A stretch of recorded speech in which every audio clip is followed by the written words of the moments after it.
Aujourd'hui, on voit les 5 choses que j'adore sur ce 1290. En même temps, c'était dans le titre.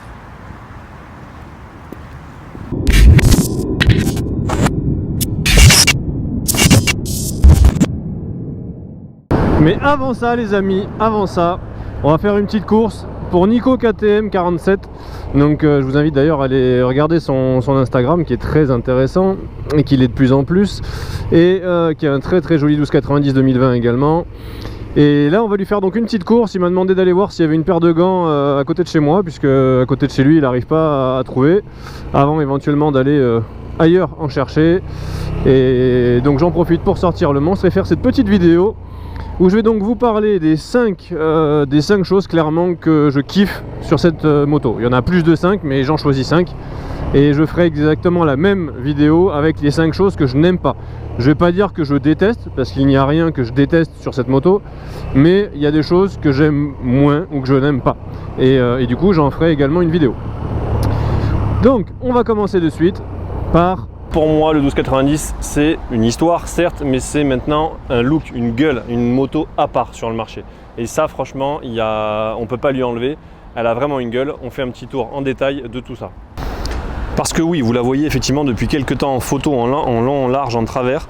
Mais franchement, ces lignes, ces couleurs, c'est osé en fait. C'est clairement osé. Et c'est, moi, je trouve absolument magnifique. Donc, pour ceux qui se posent la question, sur toutes les photos, je prends toutes les photos systématiquement avec le rétroviseur et avec le support de plaque. Je supprime tout ça sur Photoshop. Donc voilà. Bref, j'en reviens donc à la gueule. Franchement, regardez ça. Ce phare est absolument magnifique, clairement, qui est élargi donc aujourd'hui pour pouvoir laisser passer en fait l'entrée d'air, qui est avant située sur chaque côté de l'optique justement. Aujourd'hui c'est central. Ces écopes qui sont absolument monstrueuses. Alors effectivement certains vont trouver ça Robocop, trop gros, trop machin, mais bon moi je trouve ça absolument superbe. Ce nouveau cadre, je vais y revenir justement, ça fera aussi partie des points positifs.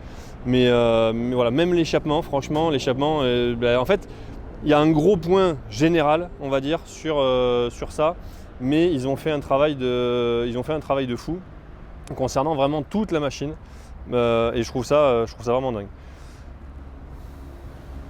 Les commodos, le réservoir à ce bleu qui est absolument magnifique.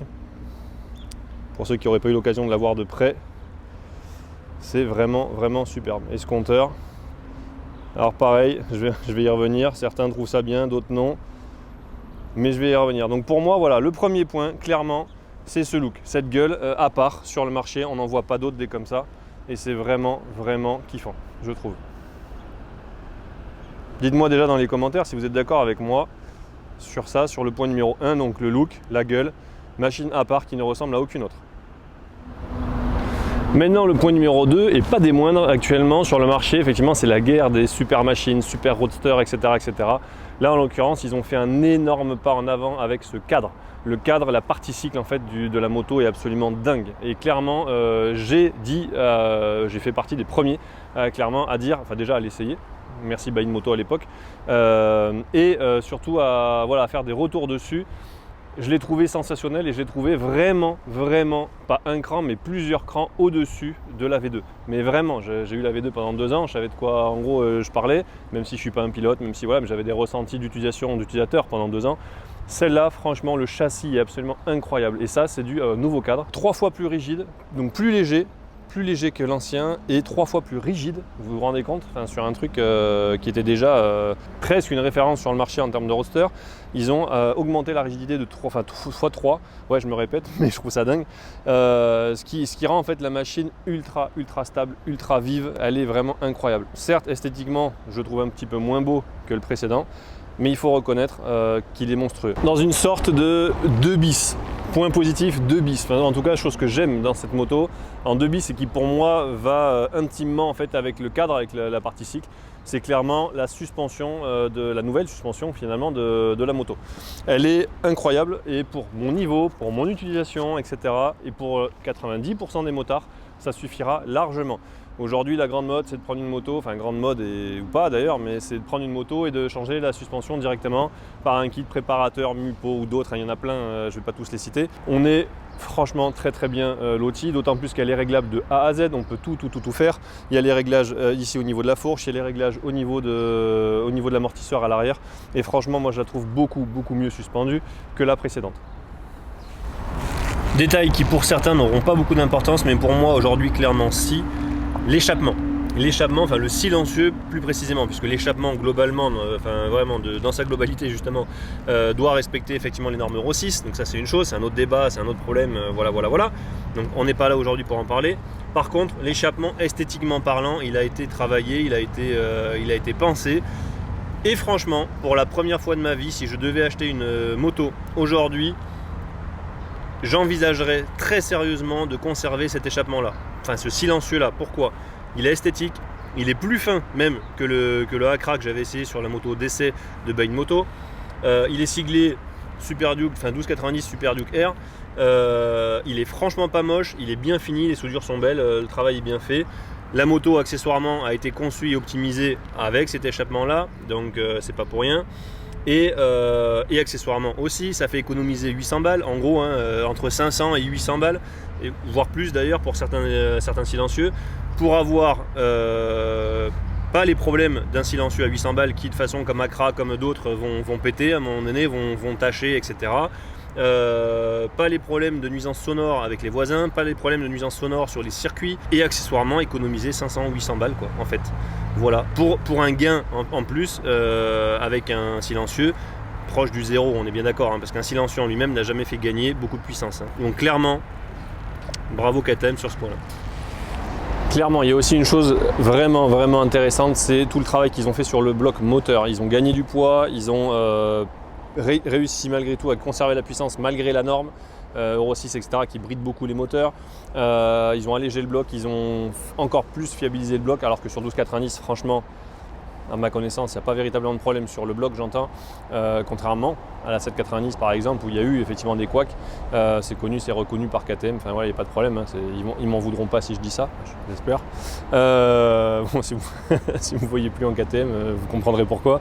Bref, donc voilà, vraiment dans le moteur, l'agrément, la puissance, la violence, tout, et en plus associé encore à tout ça, il y a le compteur et la gestion électronique qui en est faite. Alors pour certains, clairement, c'est un problème et ne jure que par la V1 par exemple. Il n'y avait pas d'électronique, c'était selon eux plus fiable, plus violent, plus tout ce que vous voulez. Aujourd'hui, on a le luxe d'avoir les performances d'un moteur qui est toujours aussi fou.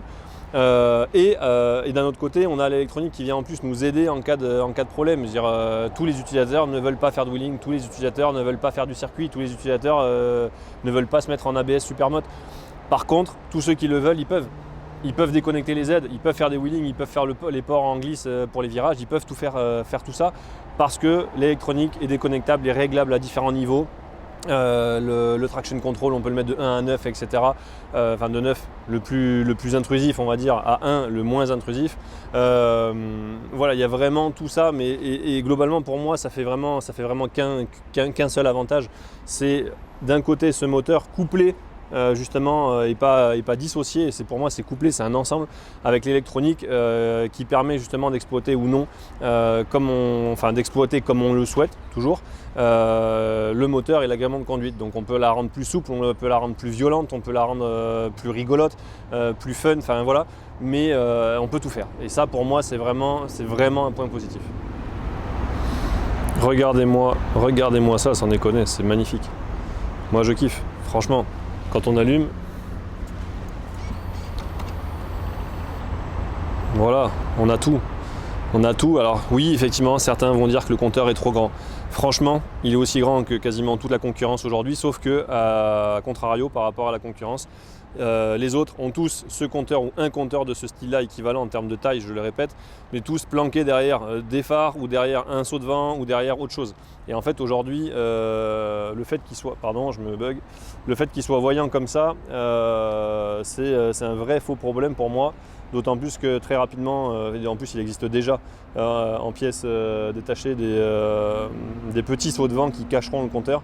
Donc clairement pour moi c'est pas un problème. Et il est ultra lisible en plus, donc franchement c'est absolument pas un problème. Donc oui, vous avez vu mon petit setup, la petite accroche pour la GoPro ici, Le petit quadlock ici qui va bien pour le téléphone, pour le Coyote. Bref, je me suis un petit peu approprié la moto quand même, mais voilà. Donc ce compteur qui est absolument ouf, en fait tout le poste de pilotage, là je vous le montre vraiment dans son ensemble, mais du réservoir jusqu'à là, mais jusqu'à la vue d'ensemble. Mais parce que je le trouve ouf, en fait, les poignées sont hyper agréables, finalement les commodos, j'ai eu un petit, pas du mal, mais au début esthétiquement, ouais, j'avais du mal, mais en fait ils sont top, ils sont ultra lisibles, ultra pratiques, voilà. Là, bon, il y a le téléphone qui va gêner un peu, donc je me mets de l'autre côté. Mais il y a régulateur, il y a tout est pratique, tout est accessible, c'est franchement ultra facile à mettre en route. Donc franchement, c'est très très bien. Et le compteur de plus près. On va essayer de vous faire ça correctement. Donc vous voyez, ABS en mode road et pas supermote. Vous voyez donc le contour, le passage de rapport, l'heure qu'on ne voyait pas à l'époque en mode track. Là donc on est en mode track, anti-wheeling on évidemment. D'ailleurs tout à l'heure je me suis fait surprendre, il était en off, je sais pas pourquoi. J'ai accéléré un peu en seconde, ça a levé tout seul, ça m'a fait bizarre, je m'y attendais pas. Étant pas habitué à l'avoir déconnecté. Voilà, bref. Non franchement il est ouf et après bon en plus si on rentre dedans, clairement il y a absolument tous les menus, donc les voyages, les données, le mode track, donc ce qu'on peut activer, donc la réponse de l'accélération, de l'accélérateur en mode track ou pas, donc plus ou moins sensible. Le mode anti-wheeling, donc on peut activer ou pas. Le contrôle de départ, donc voilà, tout le monde le launch control. On peut effectivement quitter le track, etc. On peut régler tous les trucs de la moto, donc le traction control encore une fois, le MTC, le MSR, le mode d'ABS, désactiver ou non le shifter, dites-vous ça. Shifter d'ailleurs qui est aussi un point positif, je ne vais pas en parler parce qu'en fait il y aurait tellement de choses à dire, mais globalement, hop, je vais sortir de là, tac.